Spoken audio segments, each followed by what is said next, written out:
Hello, divine creations, divine marvels, children of God. Got a really interesting comment. Desires are extinguished when true awakening happens. It's not something anyone can do. The spiritual path, it's tricky. In my experience, and based on classical Advaita Vedanta, this person is both correct and not correct. The correct part is that that actual full complete realization is the extinguishing of desire. I believe this person is incorrect in that in classical Advaita Vedanta, one of the second tasks, the first task is to purify tamas gunas, that being one of the three gunas or qualities of mind, to minimize, to balance out of balance inertia.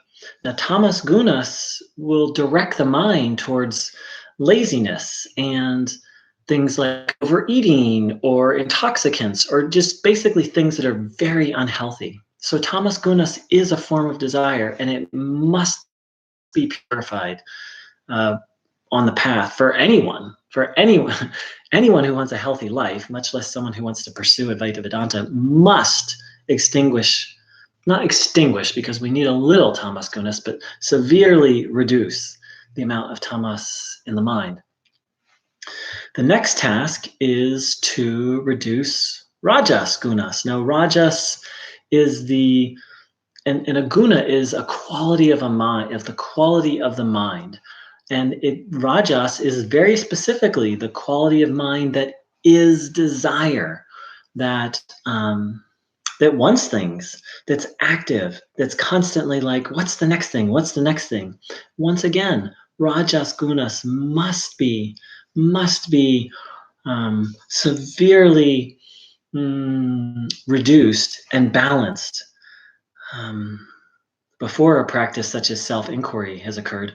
Ramana Maharshi said it very clearly. He said, self-inquiry is only for those who have no interest in the world or in worldly things.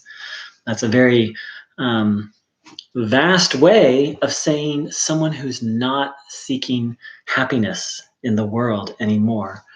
In classical Advaita, they say there's two kinds of people. There's yogis, who are seeking happiness through God, and bogis, which I believe means enjoyment.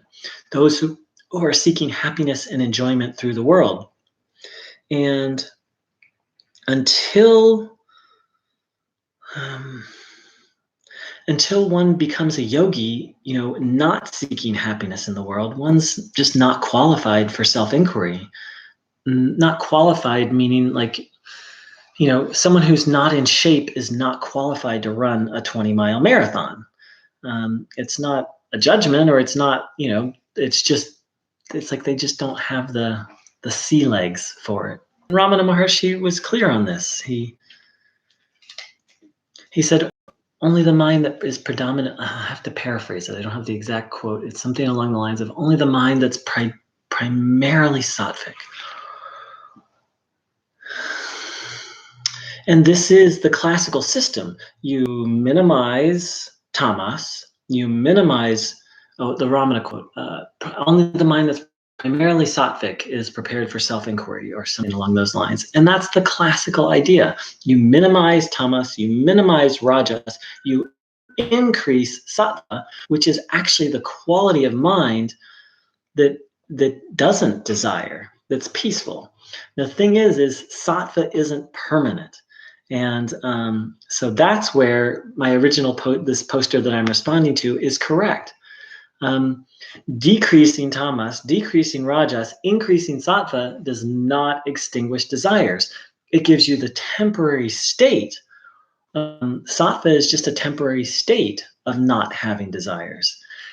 So he's right, and so he's right that extinguishing of desires isn't something that happens before realization, and there's a kind of training, you can think of it as, that needs to go on, that gets the mind to the place where it's primarily desire-free. Then comes self-inquiry. And this is my whole complaint with Neo-Advaita right from the start, is it skips all these essential points and hops right to self-inquiry. And that's why it doesn't work. And I've shared a couple of videos. That's why it's actually dangerous. Self-inquiry is for a mind that really only has one desire, God or liberation or moksha, however you put it. And it's like someone who has an artistic temperament, a strong artistic temperament, and like you try and make them into an engineer, or you put them in an engineering job. Like it's just not a match. Not that, it's a metaphor. Okay, work with me here. It's just not going to work.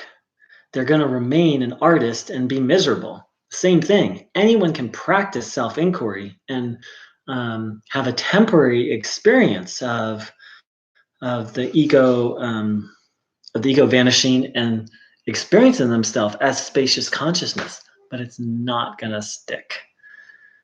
And it creates an addictive cycle, which I've personally experienced and which is rampant in the satsang community today. People just watching non-dual videos all day. People going to satsang and retreat and over and over and over and fundamentally not making any progress.